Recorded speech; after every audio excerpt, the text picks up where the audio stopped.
What's up, everybody? Walking around the Gilmore Car Museum. Got an official tour from the gentleman that runs the museum. Got a car show going on today.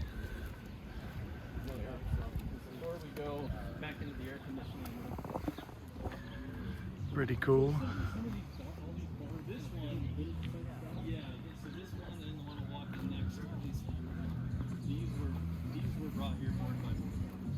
So this one was from Fenville, Michigan, and it was part of a mint farm, and so they actually produced a ton of mint for the William Wrigley Jr. Company in Chicago, so all your double mint and spearmint gum.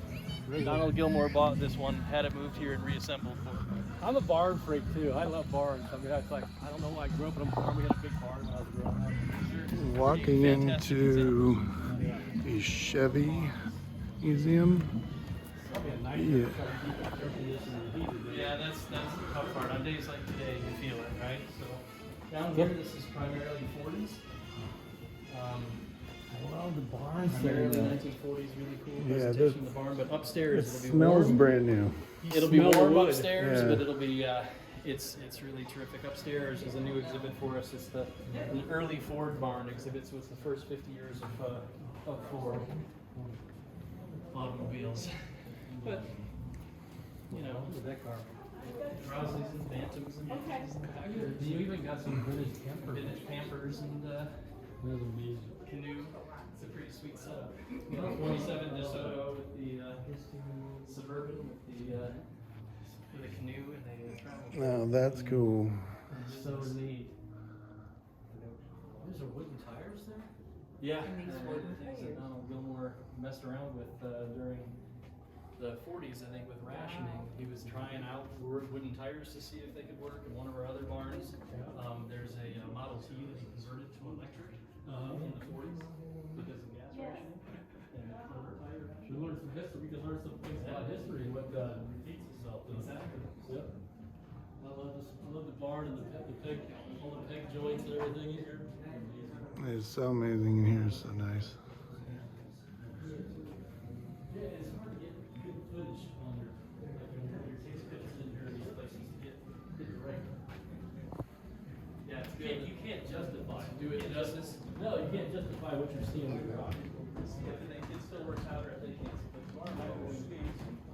There's some folks who are interested in coming here and trying to do like a 3D virtual shoot. Oh. This particular barn here. Yeah. So up here in the heat, we'll see if they change the design too. But Holy hot. Look at that Ford sign over there. That old Ford sign is amazing. Check that out. But basically a first 50 years of Ford, so early 1903 runabout. The Model Ts, the Model A's, to 32 Fords. An original 32 Ford here. Kind of demonstrating again. I'm doing Hot rod. I'm actually building the rat rod right now, so 46 Ford. Right on. Yep. I've got a 1930 Model A 5-window coupe on 32 rails. Project. Far from, Yeah, I got a lot to do on mine. and the piece, one inch piece and 5. Yep. Exhibit there. Yeah, she is warm in here. It's quite warm, but it's a neat space. I love this place. And these were some, see these joints here? Our barn had these in, which are really odd. The ones on the side running up and over. That's amazing. I wonder if it's because of just the height on the side, right? Yeah. You just don't see those like that. Original 32. Can you imagine putting Roofing a roof it? on that thing? Hell no. No. Getting up on that roof. I was always afraid getting up on the roof of the barn. It's just so. As a little kid, we had 3 scaffoldings, 10-foot sections each. And I got up here and I was kicking my dad's leg and he was behind me. I was scared. Warm up here a little bit. Can you make it warmer than here? Oh, yeah. Back out to the outside. Got a little car show going on.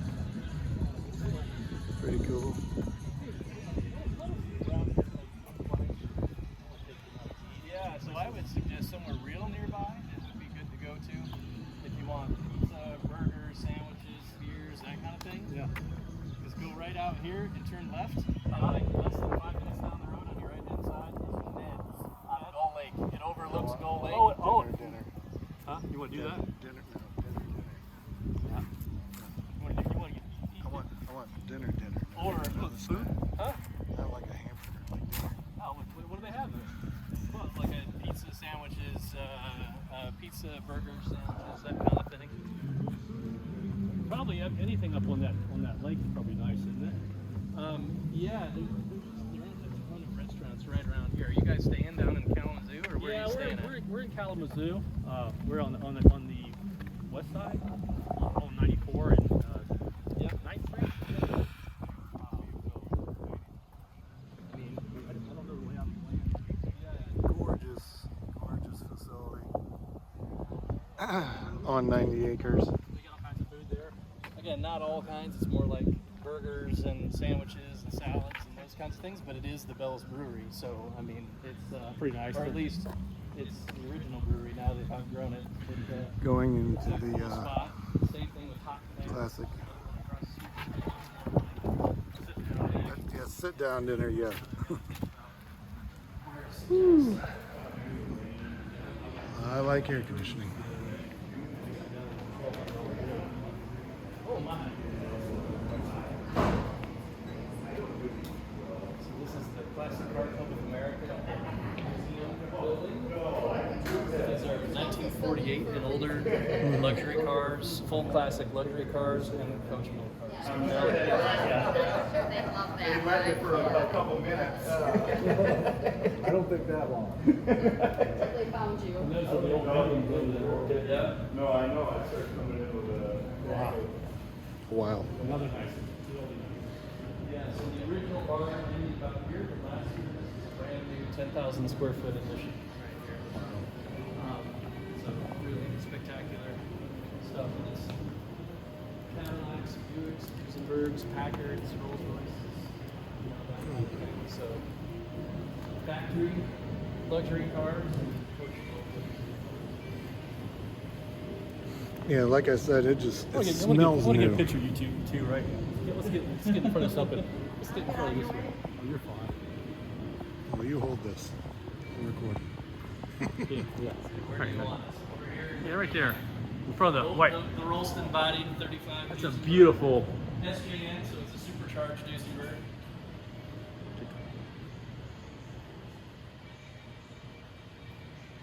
Thank you. Yeah.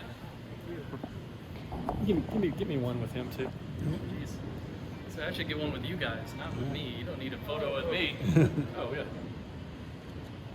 1, 2, lights up.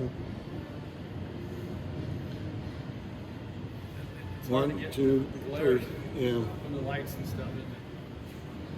Thank you. Yep. Thanks. Awesome. That blue. Dive into that. Thanks, man. Love it. As it turns out, this one also is owned by my boss. Yes. By the president of our board. And the cool part with him is he has a hauler and a crew.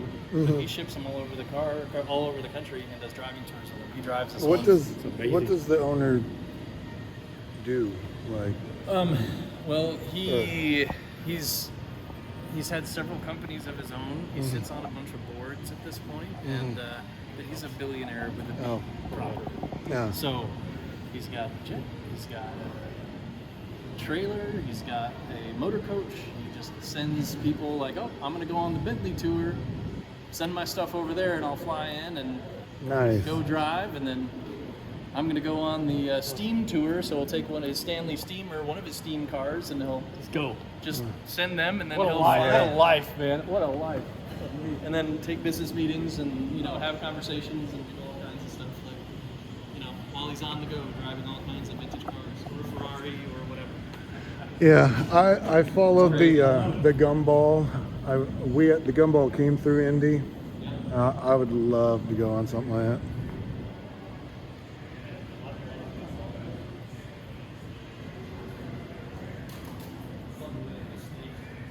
Yeah, this is neat. This is like tied to their show that they just had, the experience. These full classics, a driving tour and a show. So kind of tells the story of the Harlem Renaissance. It's part of American luxury. And that's actually, if you've ever heard of like Bill Bojangles Robinson, the tap dancing guy who tap danced with Shirley Temple. That's his student. That's Bojangles. Yeah. Wow. Look at the cat is that here on the padded top. We detailed a JN at the IMS museum. Yeah. The folks from the IMS Museum, Jason and whoever the director is, a bunch of them are coming up here for a meeting and to see how we do things here next month. They had to survive the month of May, but their board asked, Josh, would you mind if they came over and learned a little bit about how things were working at Gilmore? And so I'm like, sure, absolutely. I know Jason from meetings. Yeah, we conference. I met with Jason. The guy that's coming in tomorrow, after Chicago, he wrote the detailed dictionary. He'll be here as well.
Look Look at the fender skirts on that thing. How flush that thing is. Yeah, you learn about history. But you learn that a lot of the stuff that you see on the road, we already had it. It's right-hand drive too.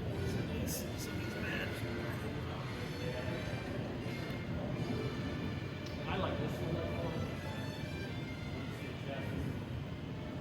Yeah, it's really interesting in the Franklin Museum, right? They've got chassis there depicts these are wood frames. Yeah. That's it. It's like getting your V-bar and throw my I work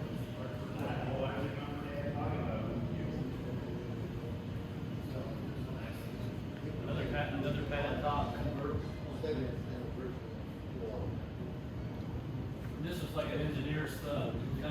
This one actually talks about, if you go through it, about Ray Dietrich, who was a designer who did a lot of work in automotive, but he also, while living in Kalamazoo and doing work later in his career, doing work for Checker Motors, Checker Motor Company. Yeah. He did like a seminar on design, and the guy who was the head of Gibson Guitars at the time approached him and said, how would you like to design a new guitar for us? And so the Gibson Firebird that everybody, all the, from back in the 60s that everybody goes crazy for, Ray Dietrich, same guy who's designing Packards and all these luxury cars from the era, also did the design for Gibson guitars back in that. That's in that era. I think if you do the nice yourself, locking this way. Looking nice. Just came in. Nice job. Getting your butts off.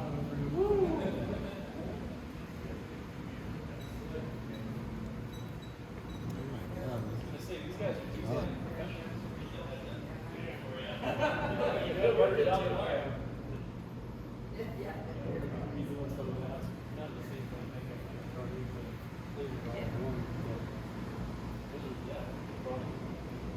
I actually stood up at one of the shows right next to this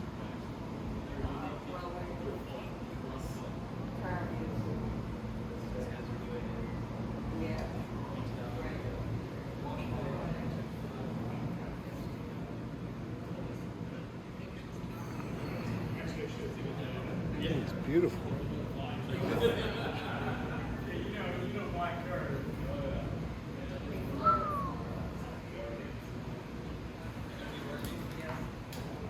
all day tomorrow, so we're doing a quick run through so that they can see it. Definitely wanted to share your museum. Yeah, we love talking about the history of paints and understanding, where we came from. What are these different components that are these cars were put on these cars, and why did they stop changing the nitro? It's because of war. The war needed for making bombs, so they had to switch it up. I didn't tell why. It's an interesting process of how they started painting cars and where we're at today. It's amazing. I mean, the museums are going to tell stories. Oh yeah, and that's where you learn. When you go back, you learn. You look at it. A lot of them are repaints. You see some of the paints. You showed me a few of them. It's just, this is too much Tino, and I was like, leave it alone. We didn't leave that one. That thing's beautiful. Have a good evening.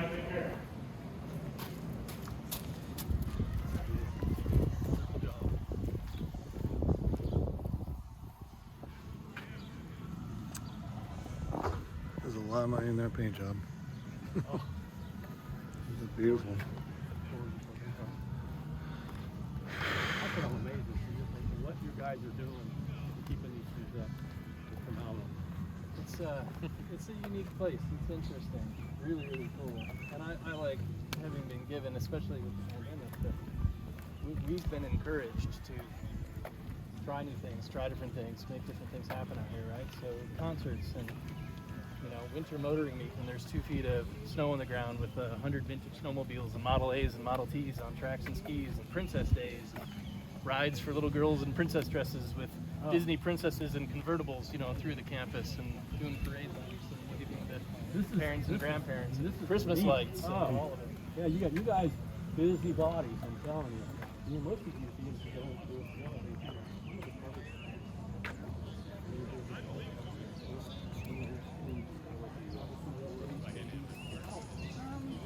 We certainly have the benefit of having great partner museums on campus, terrific vehicles, kind of world-class presentation. So it's like, how do we get not only that going and get more people out here interested to check that out and become aware of it, but then to get them out here, even if they're not crazy hardcore car people like we are, what else could we do, to get them out here? Well, and we want to lift the training knowledge for detailers so they can confidently work on a classic car and not screw it up.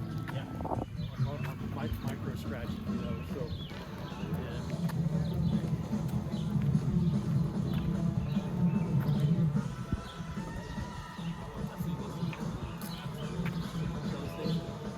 So here's the Disney barn, the rental car barn. Heading into the pedal car barn. Hello. So this was part of a barn, I understand, that was moved here. Not all of it could come. I think this was the upstairs part of it. It was moved over here, but pedal cars, and then this is pretty unique, as I understand it, very unique. So Walt Disney was actually friends with Donald Gilmore and visited the property here shortly after he. Oh, Walt was here? Mm-hmm. Nice. So he was here, and I believe that they both had summer places, summer homes in the Palm Springs area. Yes. And so Donald Gilmore was one of the early corporate sponsors of Disneyland, and then Walt Disney came here to visit when Donald Gilmore had bought this property and had his visions for what he wanted to do with it, turning it into a car museum for the public. So in 1967, Disney filmed this movie, The Gnomemobile, where they wanted folks in this 1930 Rolls Royce to look like gnomes, like little people. Yeah. So they had the Disney Studios in Burbank built a reproduction of that back seat at this size, so they could put full-size actors in here and make them look like gnomes. That is so cool. So when they wrapped filming and then wrapped reshoots on it, Yes. Walt Disney gave instruction to have this set and the Rolls Royce and this tow fire engine from the movie shipped out here. That is so sweet. And understand it's one of the very few Disney sets that has ever left Disney hands, because I bet Walt Disney passed away like within a year after this being delivered here, and then it was never. Then they haven't done any of those things again in terms of releasing Disney sets. Yeah, correct, and that's Donald Gilmore, and that's taken right out next to the Carriage House. Wow. There's great photos of him coming to visit him here, and then down with the family house on Gull Lake, and unbelievable. I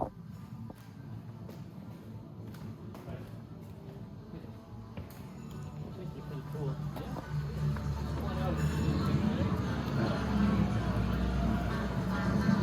Have you been into the Carriage House farm yet? I don't think we have. We've been over this side.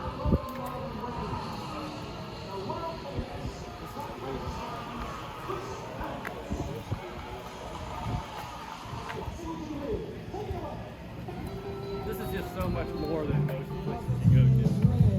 There's so much. If it's a good turnout tomorrow night, just wait till tomorrow night. Every bit of green that you see right now, well, maybe not all the way out there, but everything here gets filled in with fun. I wish I brought my car. They furnished off an apartment with a two-room robot sale. The coolerator was crammed with TV dinners and ginger ale. But when Pierre found work, the little money coming worked out well. Said I'll be, said the old folks, go to show you never can tell. So yeah, it's our Carriage House barn. So this is the first one that Donald Gilmore actually built out here in the mid-60s. But correct, this half of the barn, this is actually the 100th anniversary. Checker taxi cabs. Checker was made in Kalamazoo. So founded and built in Kalamazoo. So 1922 was when Checker was founded here in Kalamazoo. So this is the 100th anniversary year. And it's actually this 82 Checker on July 12th, 1982 is the last Checker taxi cab ever to roll off the assembly line built. So it is the 100th anniversary this year of Checker and the 40th anniversary of the last Checker ever built. So for one of our shows later this year, there's a special Checker event, Checker presentation. So it's built in Kalamazoo, local history. So we've got some pretty unique examples or neat examples of Checker taxis.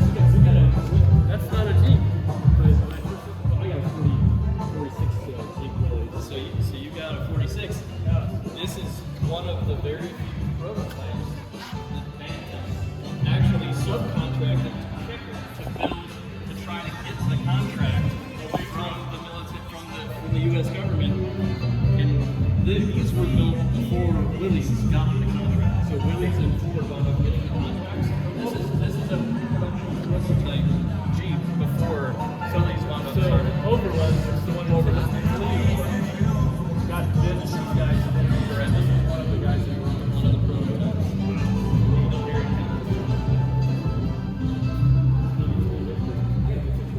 Yeah.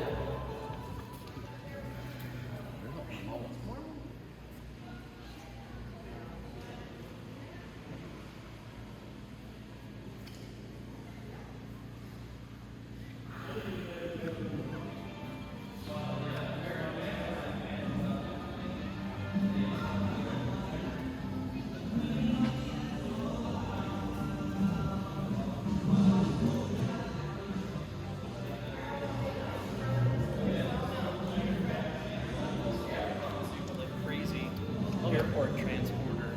Look at that. We need this to haul it around the crew tomorrow. Seriously. When you look at Checker, that body's out, brings out. Yeah. Everywhere you go, they go those like 50 years old.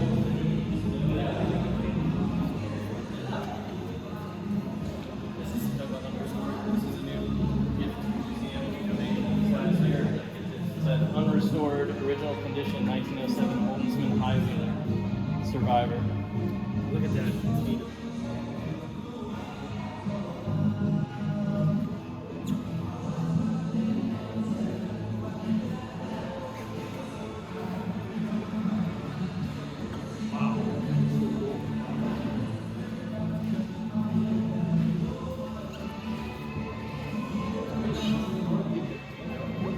So humid, the floor has moisture on it. It's so humid out, the floor Yeah. has moisture Yes.